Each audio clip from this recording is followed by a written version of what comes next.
سے زیادہ توجہ کے ساتھ اپنے بچے کو مکتب میں بھیجیں۔ اور یہ عہد کیجئے کہ ہر ایک کا بچہ بچی، گھر میں 5 بچے ہیں، 7 بچے ہیں، 3 بچے ہیں، جتنے بھی ہیں، سب کے بارے میں طے کیجئے کہ ان کو قرآن کریم ضرور پڑھانا ہے، ان کو قرآن کریم کی تعلیم ضرور دلانی ہے۔ ہمارے بہت سے بھائی یہ سمجھتے ہیں کہ چلو ایک بچے کو مدرسے میں بھیج دیا، ایک بچہ حافظ بن جائے گا، عالم بن جائے گا، دوسرے کو اسکول بھیج دیتے ہیں۔ یہ ناانصافی ہے۔ جس کو آپ نے اسکول بھیج دیا، دین کی تعلیم سے محروم کر دیا، تو اپنی زندگی میں دین سے دور رہ کر زندگی گزارے گا، مرنے کے بعد یہ جہنم میں جا رہا ہوگا۔ جس کو آپ نے مدرسے میں بھیجا، قرآن کریم کی تعلیم دلائی، یہ جنت میں جا رہا ہوگا۔ تو آپ یہ پسند کریں گے کہ آپ کا ایک بچہ، آپ کا ایک بیٹا جنت میں جائے اور آپ کا ایک بیٹا جہنم میں جائے؟ پسند کریں گے اس چیز کو؟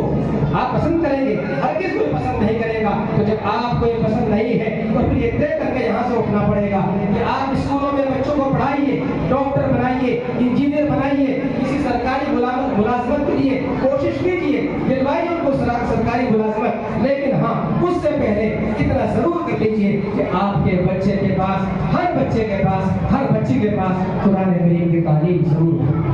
اپنے بچے کو قرآن ضرور پڑھائیے، اپنے بچے کو قرآن کی تعلیم ضرور دلائیے۔ وقت کافی ہو رہا ہے، واقعہ عرض کر کے بات ختم کر رہا ہوں۔ کتابوں کے اندر واقعہ لکھا ہے، اس واقعے سے آپ کو اندازہ ہوگا کہ مرنے کے بعد یہ قرآن کریم کیسے ہمارے کام آتا ہے۔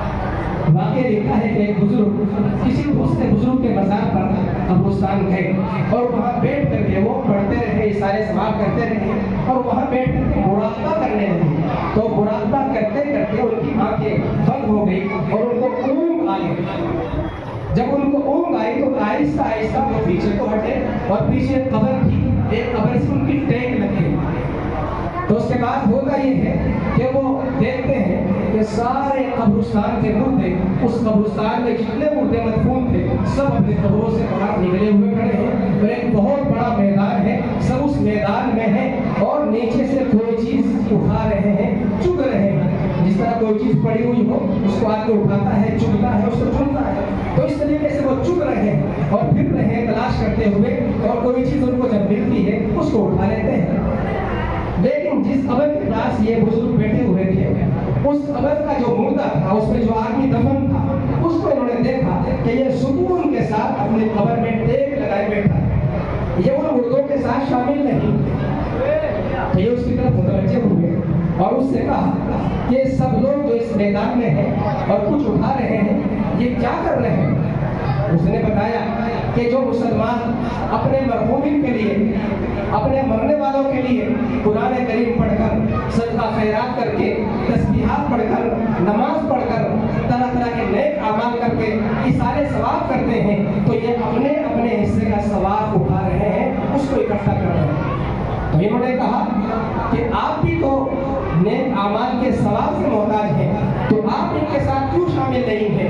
تم ان کے ساتھ کیوں شامل نہیں ہو؟ تم ان کے ساتھ شامل ہو کر کے تمہیں بھی وہاں سے ثواب اکٹھا کرنا چاہیے، نیکی اکٹھی کرنی چاہیے۔ تو اس نے کہا کہ دراصل مجھے اس کی ضرورت نہیں۔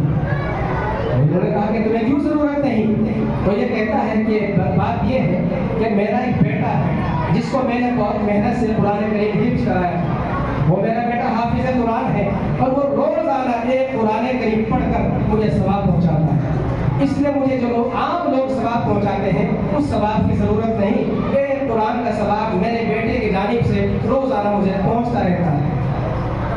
انہوں نے پوچھا کہ آپ کے بیٹے کا نام کیا ہے، آپ کا بیٹا کہاں رہتا ہے، آپ کا بیٹا کیا کام کرتا ہے؟ یہ باتیں انہوں نے اس لیے پوچھی تاکہ تصدیق کر سکیں، دیکھ سکیں کہ واقعی سچ بول رہا ہے کہ نہیں۔ انہوں نے اس پر اپنے بیٹے کا نام بتایا، اس کی شکل و صورت بتائی اور بتایا کہ میرا بیٹا پھل بیچتا ہے، پورا جگہ پر شہر میں ٹھیلی لگاتا ہے اور وہاں پھل بیچتا ہے اور وہ روزانہ ایک قرآن کریم